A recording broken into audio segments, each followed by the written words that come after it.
Good morning, friends. Ekta Haryani once again from Silverline FinServe, your financial anchor. Today, we are going to address a few concerns that investors have because markets are volatile. The world is going through volatile situations. And there are a lot of concerns about the geopolitical and things happening in the commercial space and in the business space throughout the world. Let's break this down a little. But if we look at the broader picture from the geopolitical point of view, the eastern part of the world, that is India and China, are becoming the power hubs in manufacturing and are going to have a position in the world which cannot be questioned or which cannot be taken by any rule passed by any other country. Let's understand the tariff thing. US has levied various tariffs on various parts of the world.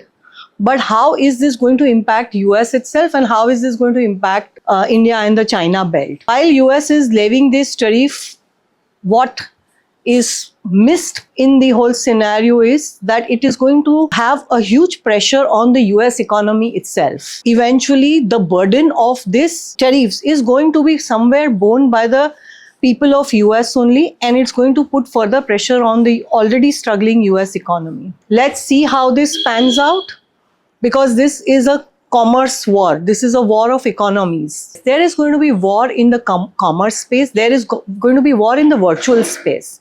There is going to be war at various other levels. But if you see history, such wars are necessary to change the geography of the world again, to change the power shifts that are happening in the world. These kind of shifts happen when power shifts from one part of the world to the other part of the world. Coming to the impact of India, I always believe as investors, control the controllables. Is the tariff thing within any investor's control? Perhaps no. So what should the investor be doing? What should be the investor's strategy while all this noise is there in the world space? Two things that an investor should do. One is understand that there has been a natural inflation in various asset classes, be it gold, be it real estate, equities. So if you look at the last 5 years, there has been an inflation in all these asset classes. Can inflation continue every year, year on year? No, that does not happen. The phase of correction is not yet started, but looking at the geopolitical situations, maybe there is a correction that might also come in coming days. So what should the investor be doing? Two things, remain invested. Because what is your opportunity cost if you are going to come out of the asset classes there you are in? Let's take the example of equity. If you're going to come out of equity, where is it that you're going to park your money? Because all the asset classes are going through a simultaneous correction. So stay invested. If you're looking at fresh investments, the style of investment and what you choose for investment will be absolutely essential. I will like to give an example here. Equity markets, I often quote that we feel that, there is a run up or there is a correction. Everything in the market reverses to the mean. What do we mean when we say reverses to the mean?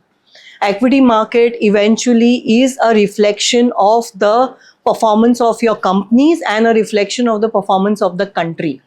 So if there is a run up like we have seen in the last 3 years, eventually it will come down and it will reverse to the mean. Mean is the average of whatever is happening in the economy.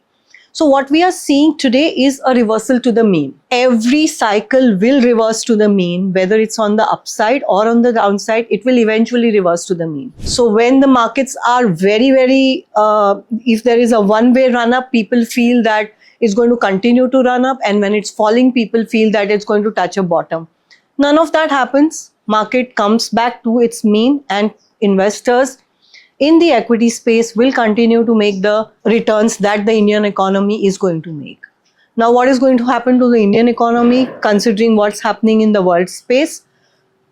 India is in a very sweet spot for various reasons. One, we have, as I've mentioned previously, we have a stable government. So from the political stability point of view, we are going to see a decade more of political stability at least.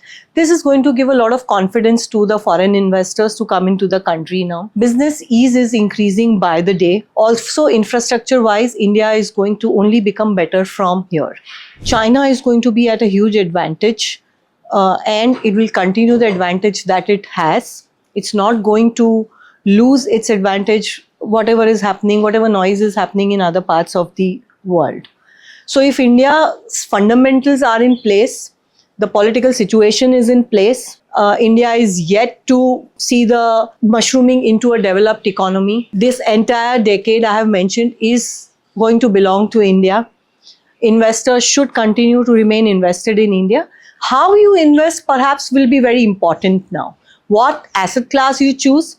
So first and foremost, asset allocation will be the key.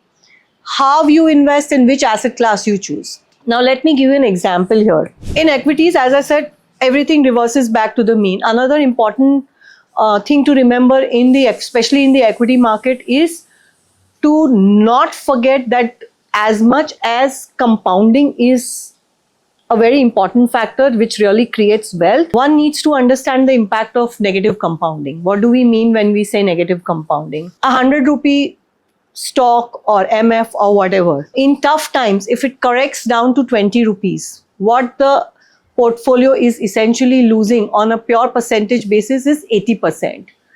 But that 20 rupees to come back to 100 rupees is not 80% gain. It is in excess of 300%. Now, this thing is very important for the investors to remember when they get into direct stocks, especially in tough times. Because one wrong negative compounding stock could ruin the entire portfolio's health, and the investor will have bad experiences in the portfolios. So how you invest and where you invest and the method by which you invest. Now is not the time to, what we saw in, as I said, in the last 3 years, the strategies will be very different. You can contact me in the numbers mentioned. We can discuss the various strategies. We can discuss what's happening in the various asset classes, and we can discuss how much one can go into each asset class. Please do remember that each portfolio is based on your own psychology and your own current position in life. So financial planning and asset allocation are very key, and random selection of funds on direct platforms is not one of the best strategies I would recommend to investors. Thank you.